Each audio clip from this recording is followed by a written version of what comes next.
Hey everybody, so this is a bit of a weird, special kind of throwback episode. Most of you have never heard of this episode and may not even know it ever existed, and that's because if you have been subscribed to the Skiffy and Fanty main feed, this episode never released on it.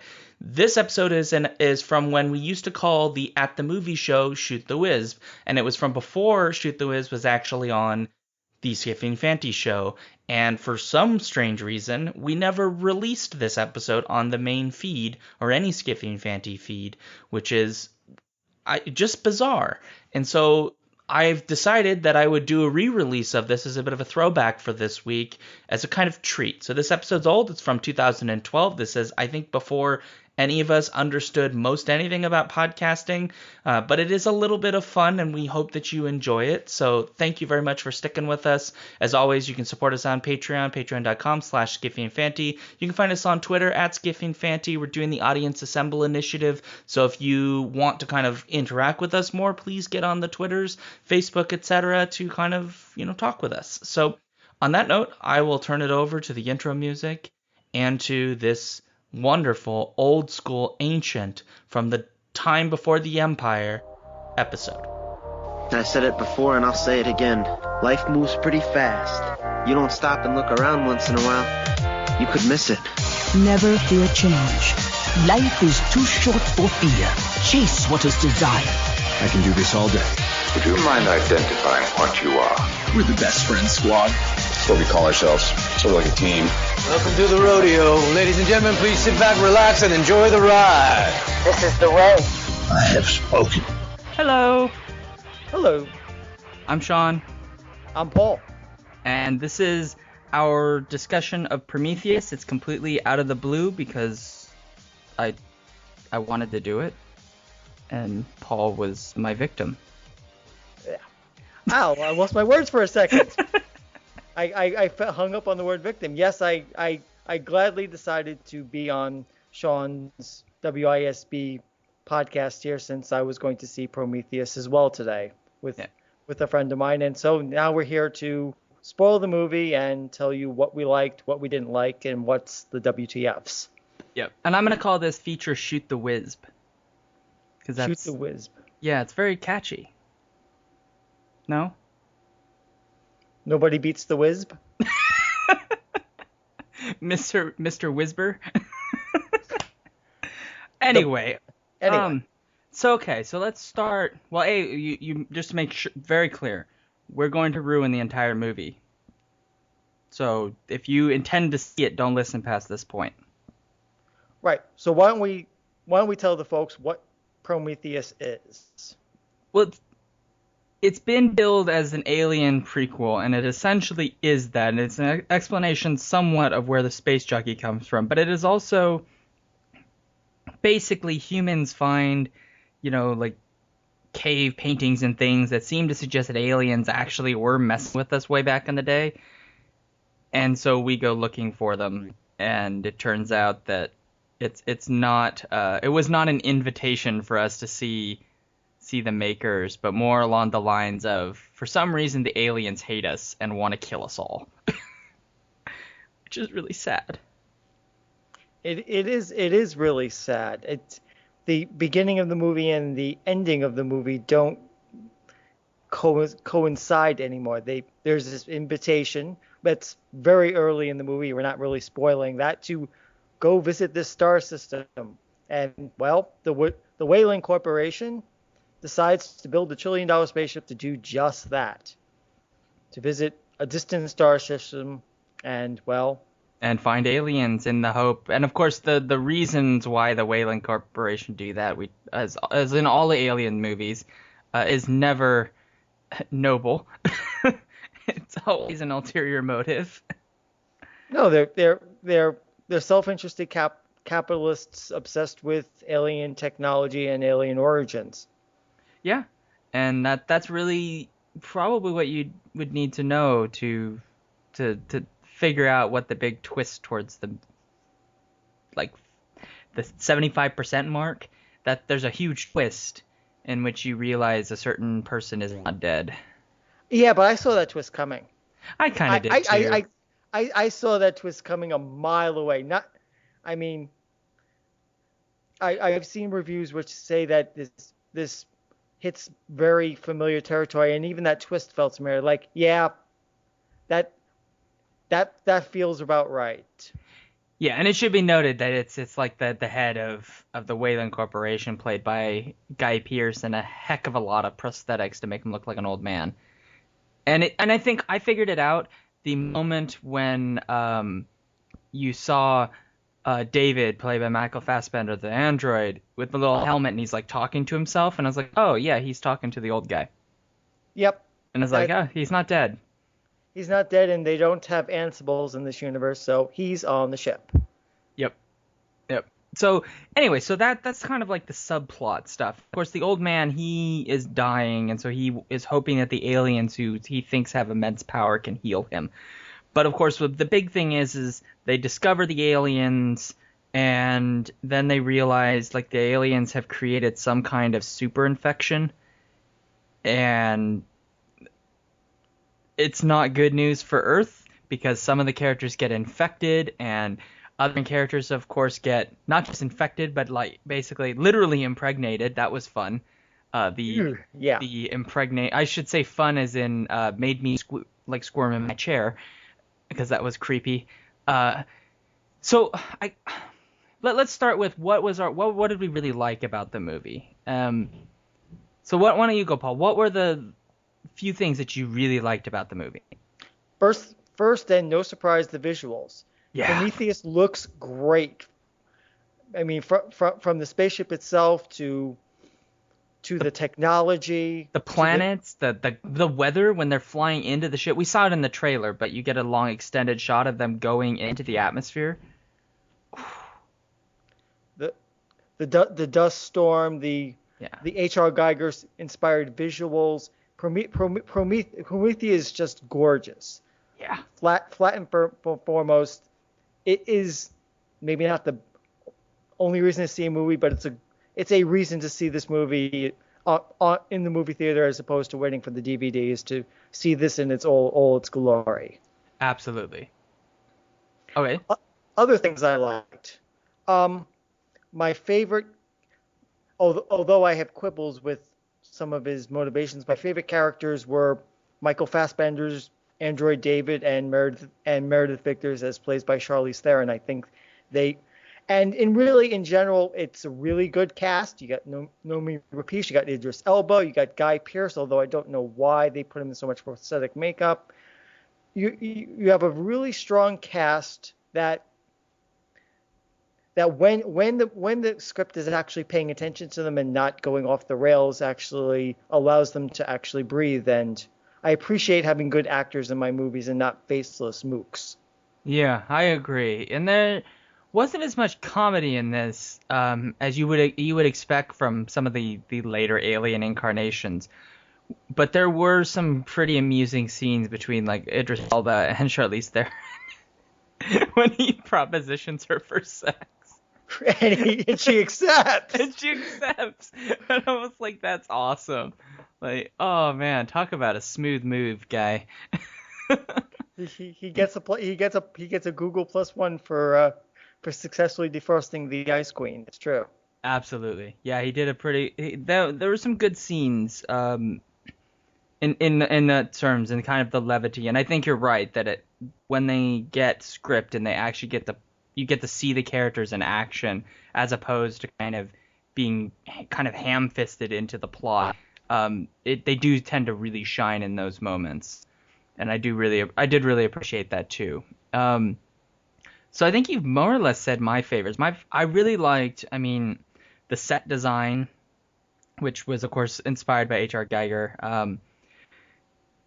Up to most of the Alien stuff, I had some quibbles with some of the Alien stuff, which isn't spoiling anything because everybody knows it's an Alien prequel, so there's got to be Alien stuff. I like the visuals in general. I overall liked the plot, although I do find the whole aliens like seeded Earth, we got to go meet the aliens thing a little old hat. It's ancient astronaut crap. Yeah, and I kind of was like, why is this it seemed to me like this is trying to make the the the space jockey, right? It's trying to provide an explanation for the space jockey, but it's trying to make it bigger than maybe it needed to be. Because I almost half expected this to be like, before I saw the previews, I thought like this would be where somehow they stumble upon the space jockey ship, right? This is the first crew that ever finds it, and they realize like, oh my gosh, these aliens have effed up. And my thought was, oh my gosh, like these humans have figured out we cannot let humanity get a hold of this and to screw it up, and so they try to stop it. But of course, that's not what it turns out to be. It turns out to be like aliens made us, and then, like we said earlier, they get pissed off and try to get rid of us with an infection, which I didn't quite understand. Which part was the actual alien part? Was it all part of the same sort of organism?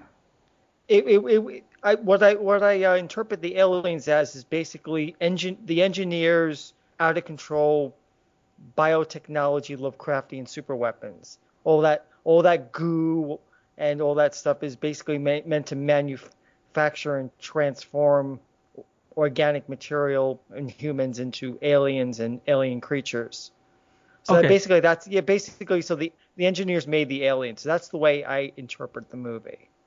Okay, because that is a question that I do have. Because one of the things is there are a lot of different forms of aliens in this, and none of them until the very, very end appear like bear the shape really of the aliens we're familiar with perhaps the exception of the giant tentacle beast at the end, which once it actually takes the space jockey and it wraps around him, you realize it's like a head crab.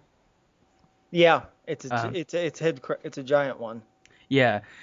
And I guess that was my question was, these things clearly are not evolved to the point where they would look exactly like what we expect later on.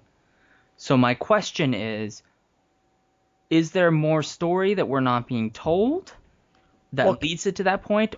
Or are they kind of messing with the continuity to sort of update it to make them seem slightly more terrifying? I don't think they're messing with the continuity. I think that we established from the first moments of the movie that the engineers are masters of biology and biological engineering. And I think that the aliens basically are progenerated in the aftermath of the events on that nameless planet. Because we see that first juvenile alien, that's not going to be the only one. I think they all come from that stock, so to speak. Or alternatively, we don't know where the engineer's true planet is, or whether or not they have any more of this stuff that's gotten out of control.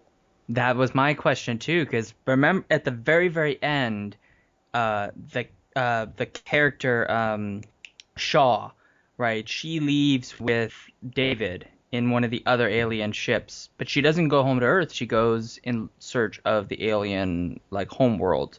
Yeah, she's looking for the engineer homeworld. So my question is perhaps what happens on this world isn't actually the prequel.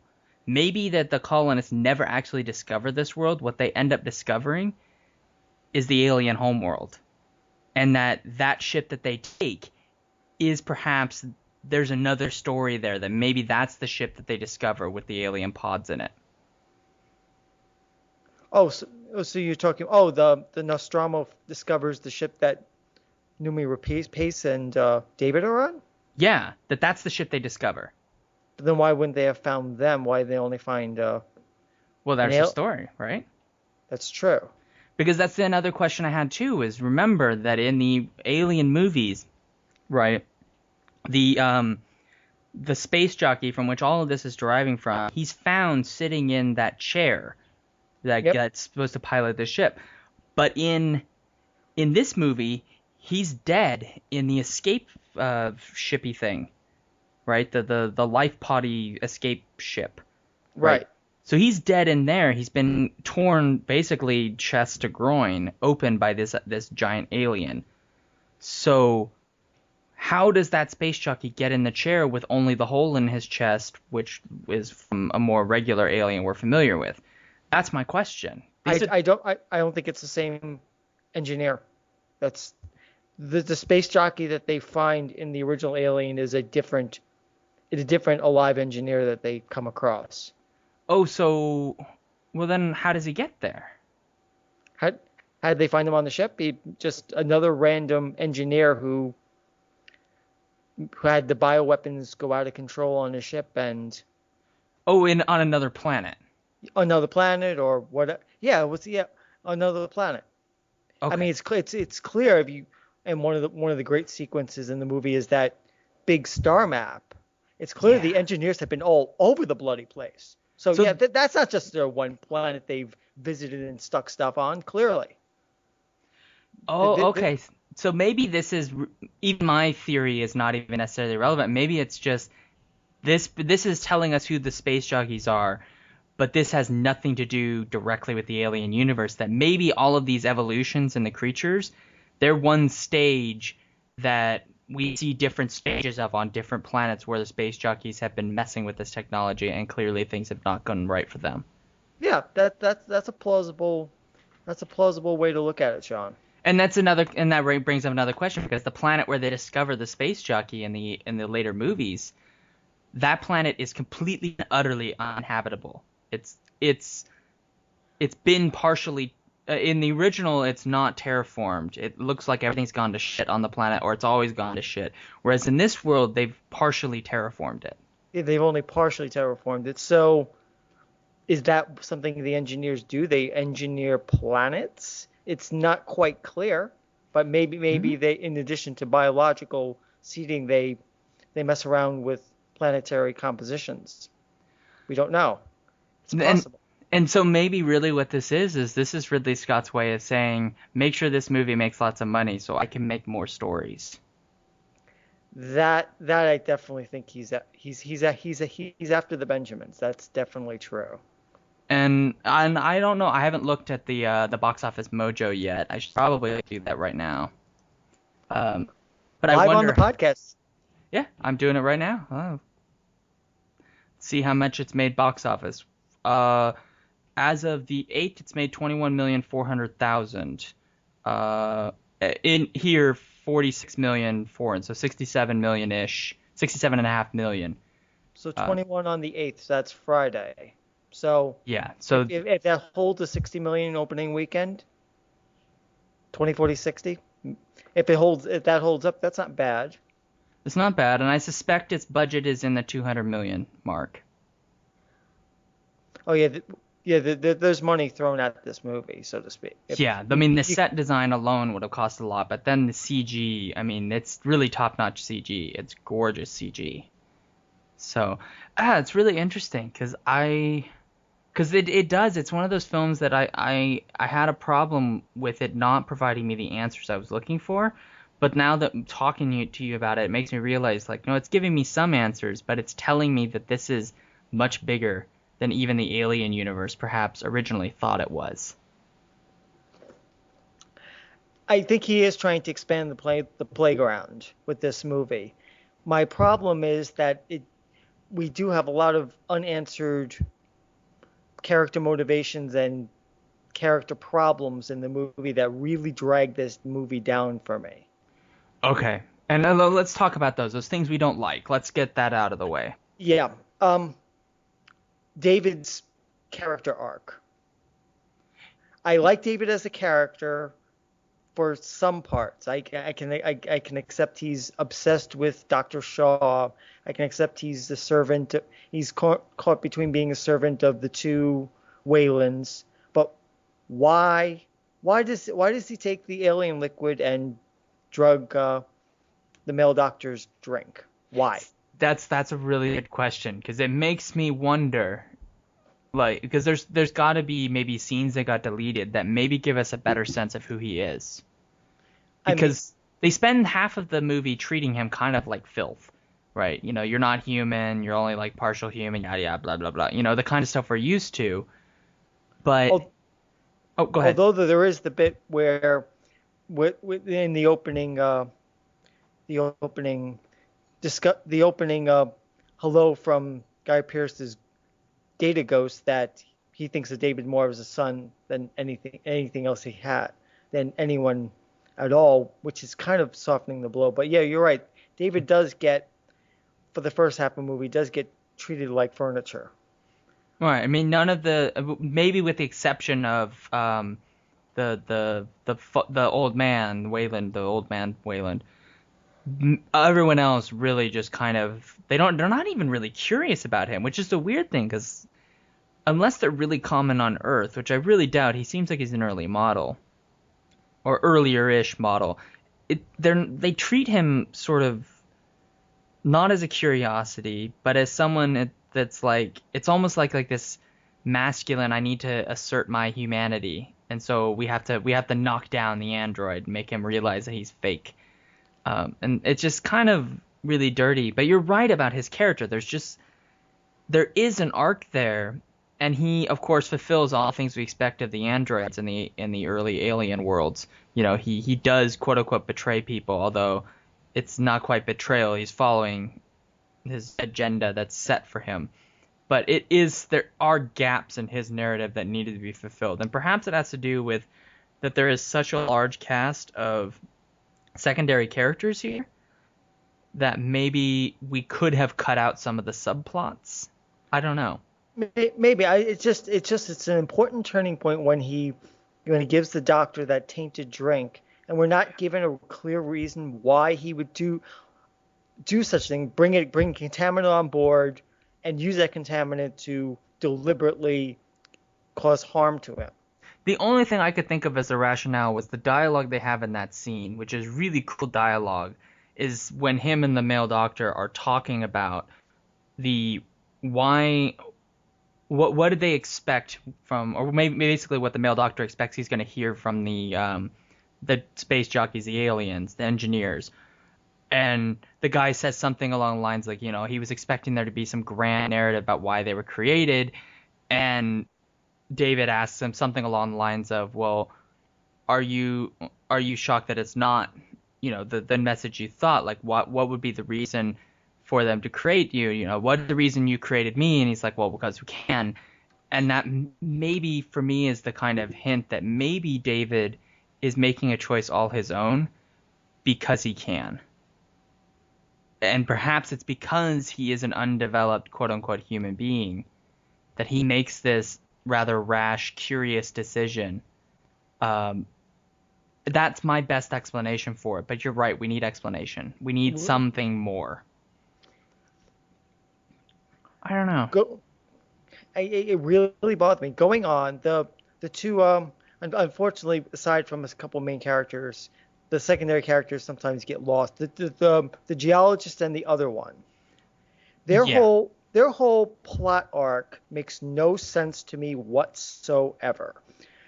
Consider they've been chosen for this mission, and even though they haven't been told what this mission was, I would think that Meredith's HR director would have made damn sure they'd have somebody who would be on board if they had run into aliens.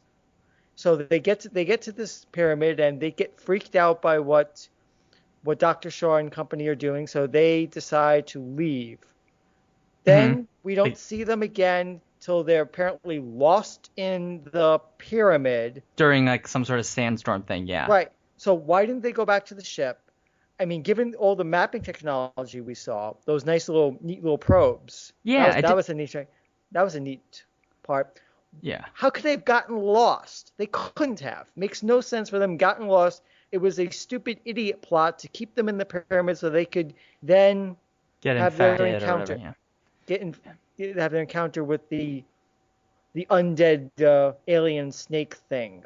And it's beautiful from the character who 10 minutes ago in the movie didn't want anything to do with aliens or alien technology, suddenly thinks this alien snake is beautiful.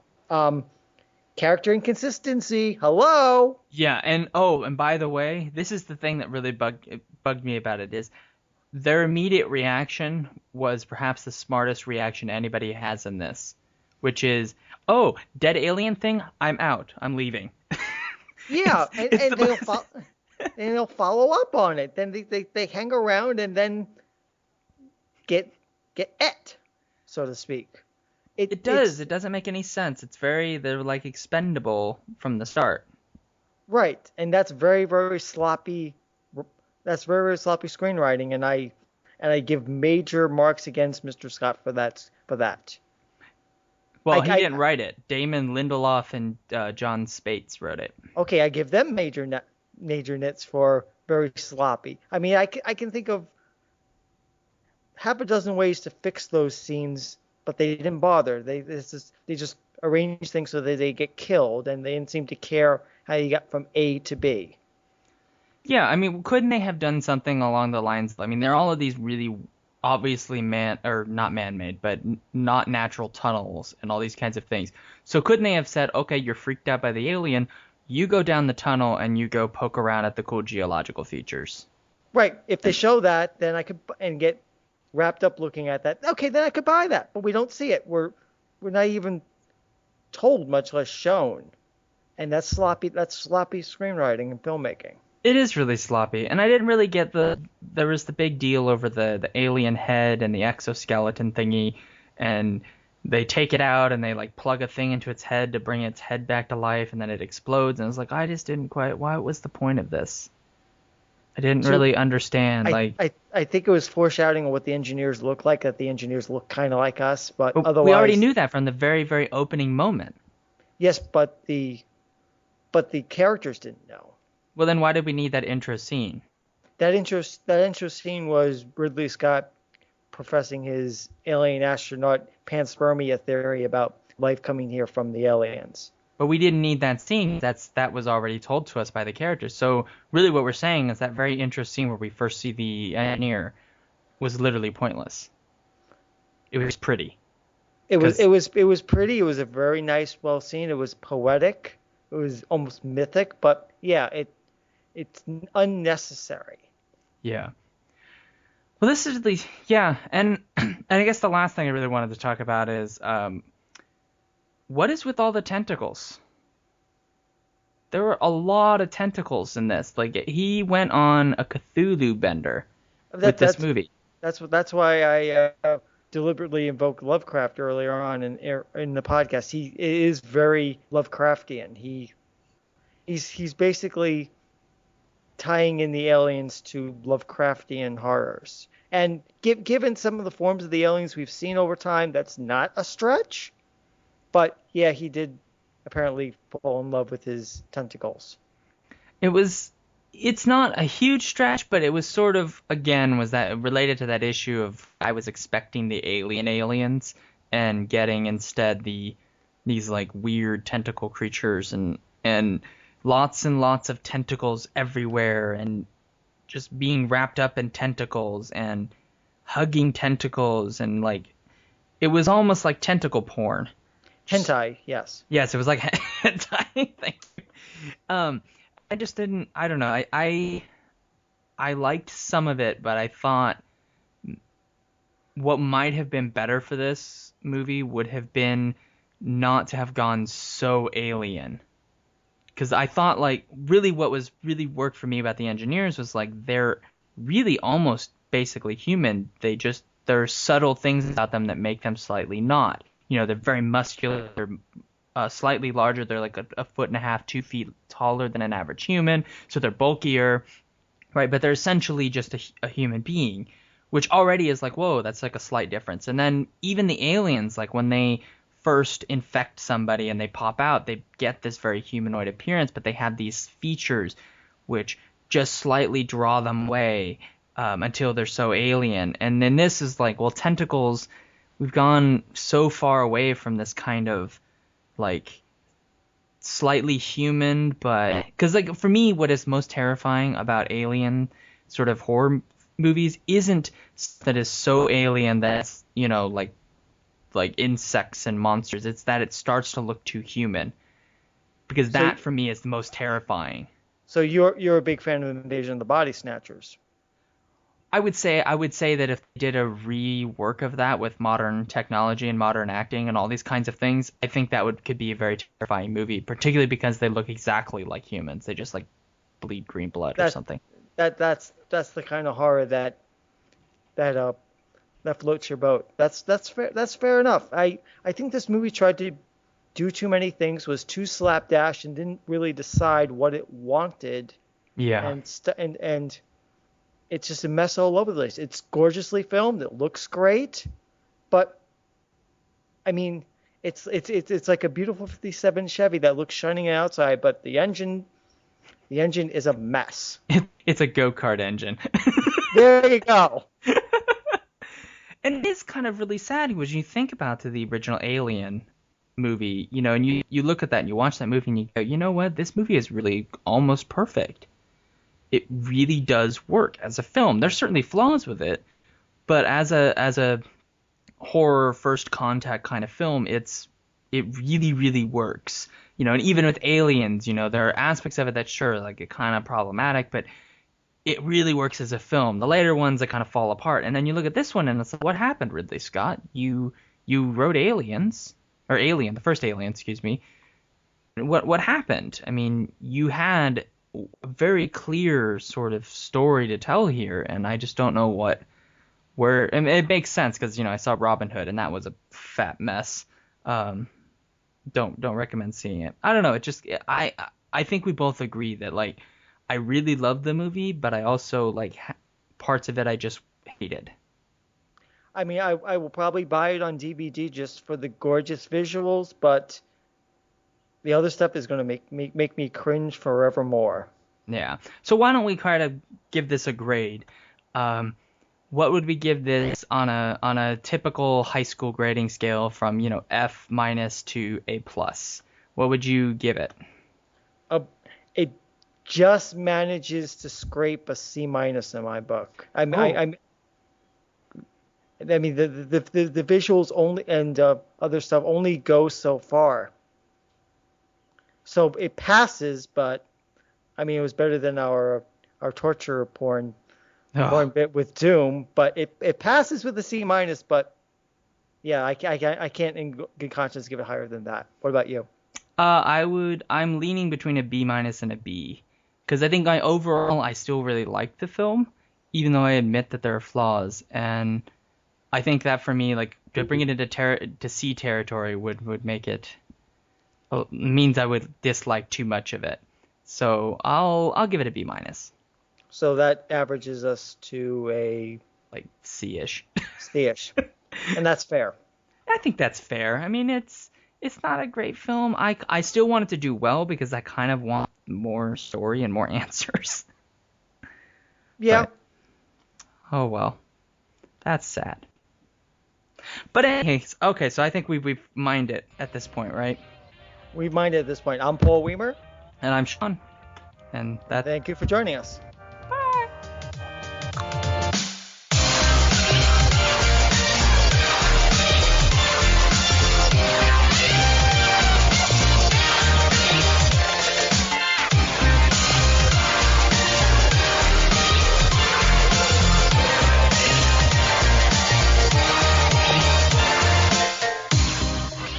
If you would like to support this podcast, you can do so at patreon.com/SkiffyandFanty. You can also find us on our website, skiffyandfanty.com, and on Twitter at skiffyandfanty. If you'd like to send us an email, you can do so at skiffyandfanty@gmail.com. The music for this episode comes from Sphere by Creo. You can find out more about their music at freemusicarchive.org.